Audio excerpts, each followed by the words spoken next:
unless I call another letter. Civil engineers with surname starting with letter A, kindly fall in line now. Yung sa iba, wag muna ho tumayo, kindly umupo muna tayo. Okay? I only call letter A. Letter A for line 1. Letter A for line 1. Unless I see the others seated, I will not be calling the next letter. Okay? Thank you for cooperating. We want this to be orderly as much as possible. Okay, now may I call for line 2. Line 2 also here, please form the second line.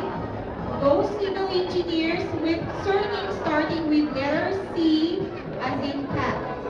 Okay, civil engineers with surname starting with letter C, kindly form the second line. The second line for line 2, letter C as in cat. Okay. So again, for line 1, I just called letter A. For line 2, I called letter C. Alright? Now I'm moving to line 3. Before I call, I would like to see a very clear aisle there. So unless that aisle is cleared, I will not be calling.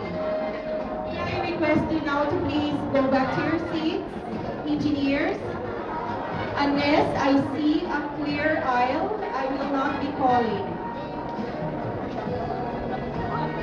Please clear the aisle. Engineers, please take your seats. I will be calling for the third line. So please